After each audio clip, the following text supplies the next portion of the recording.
A back to school week, and the children, or rather high school, and also the continuing students in the secondary level are really dependent on this kitty actually to continue with the education. And the question as to whether the NGCDF has been released to the constituency kitty, well, that's a question that I'm going to pose to the MP himself, probably to confirm with us, to us, if really he has received that the kitty, if his office actually has received the kitty.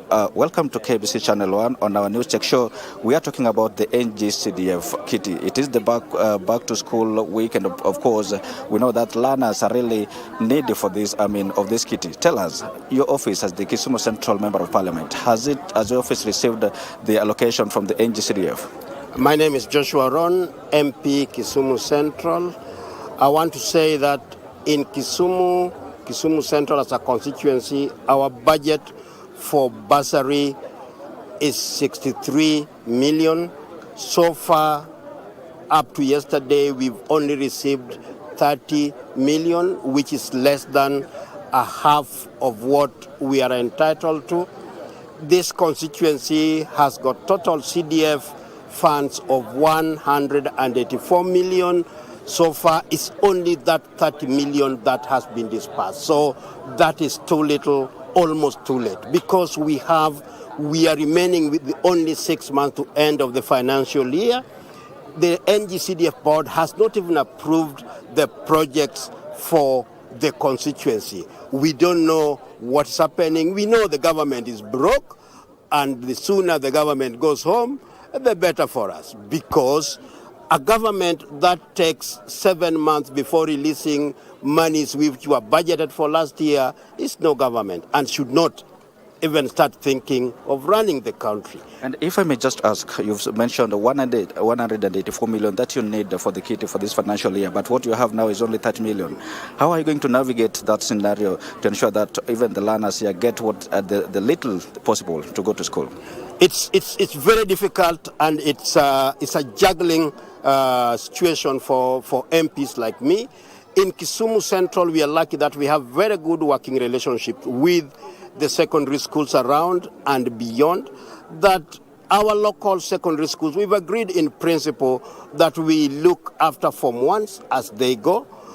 We look after those who are in Form 2, Form 3, and Form 4 who are continuing, and that we give a promissory note that in so many weeks that to come that we don't know, that we will be able to release for them the additional checks. For now, we'll concentrate on students who are going beyond. Our local schools knows that when the money comes, we'll deliver the money. So we are expecting all our students to be in school based on the relationship that we have with the schools. Now that we've got the 30 million, now I also want to clear that this 30 million is not only for bursary. This 30 million is everything for CDF. It includes even the running of the office, it includes the salaries, it includes everything that is available that needs to be expanded in the constituency.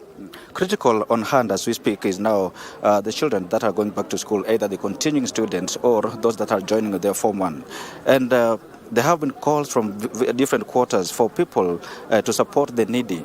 Apart from the NGCDF, what option is available for parents there that are not able to take their children to school?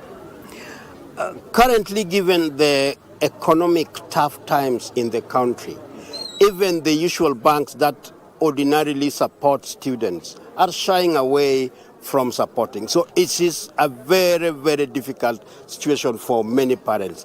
The businesses that ordinarily would use some of their profit to support needy students, this year we've only seen 1 or 2 organizations that are playing a role. But even that, the numbers that they are taking has tremendously reduced. So, for example, Family Bank.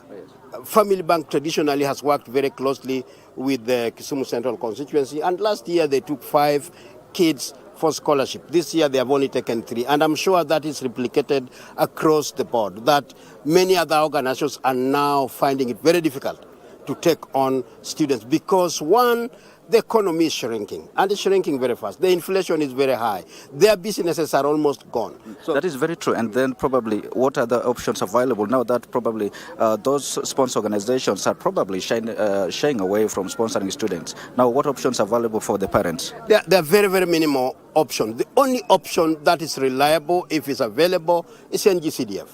And without NGCDF, majority of the students, majority of the kids who are going to secondary schools may not go. And I would want to encourage the government to release, the very least, all the 100% or percentage of the bursary so that all the kids that are deserving, that needs to go to school, can go to school. Thank you so much, Mheshimiwa Oron.